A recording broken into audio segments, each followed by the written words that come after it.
projet de jardin communautaire verra sous peu le jour à Mont-Louis. L'initiative menée par le Levier des artisans s'inscrit dans la continuité des services que l'organisme souhaitait mettre en place dans le nouveau parc de la rivière Mont-Louis.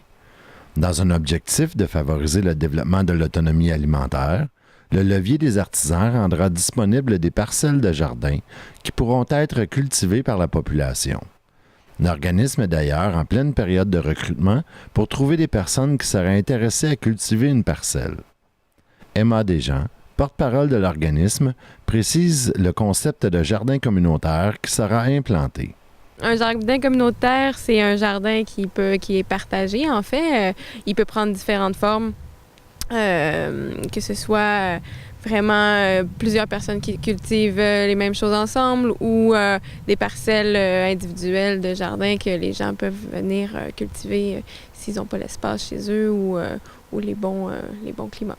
Mais pour ce qui est du jardin communautaire qu'on a voulu mettre en place à Mont-Louis, c'est vraiment des petites parcelles individuelles que les gens pourront utiliser, faire leur expérience, planter des petites choses et tout ça.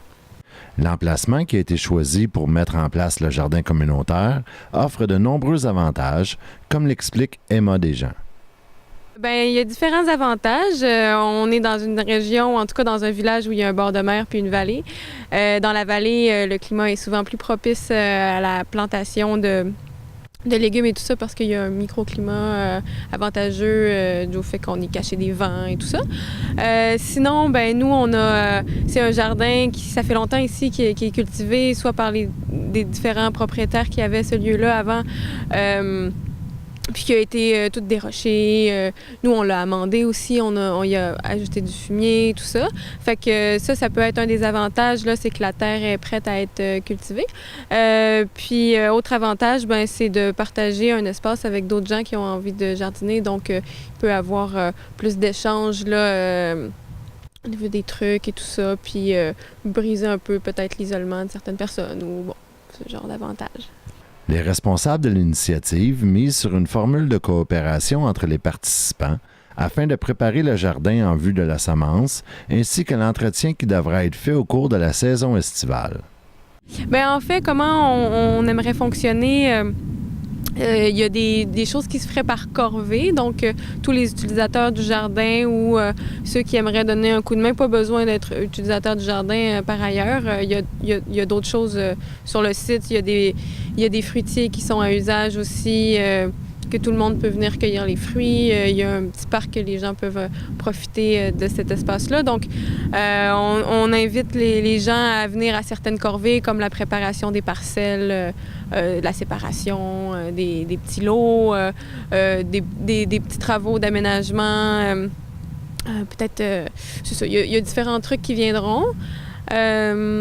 Donc là, par corvée, il y aura plusieurs choses qui seront faites. Puis ensuite, ben, quand les parcelles seront définies, ben, les gens ils sont invités à planter ce qu'ils ont besoin de planter. Donc, on parle d'à partir de mai, là, on devrait commencer à travailler un peu plus sur le terrain.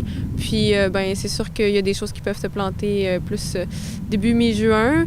Puis après ça, plus fin juin, là, on parle de plantations en Gaspésie, là. Pour les responsables du Levier des artisans, l'accessibilité au projet de jardin communautaire est une préoccupation importante, comme le précise la porte-parole. Le projet est gratuit, donc c'est pas... on voulait que ça soit pas un frein à ce que les gens viennent, que ce soit vraiment le plus accessible à tout le monde.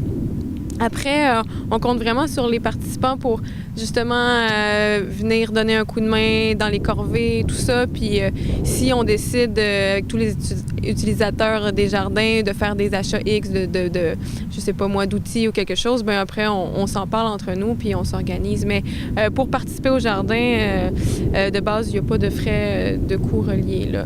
On demande certaines choses plutôt d'être respectueux envers certaines, les gens, la terre, tout ça. Mais sinon, il n'y a pas de coût.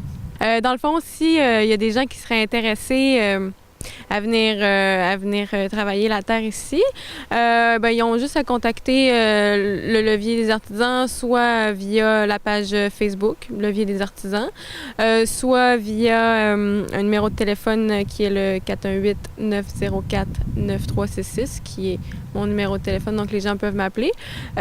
Puis aussi, sinon, à info@levierdesartisans.org. Ça peut être les 3 façons que les gens peuvent nous contacter pour avoir davantage de détails. Sinon, c'est ça. Donc, dans le fond, de nous signifier l'intérêt. Il y a plusieurs personnes qui nous ont signifié déjà leur intérêt pour jardiner, mais il reste des espaces disponibles. Donc, à ceux qui voudront venir, il y a de l'espace.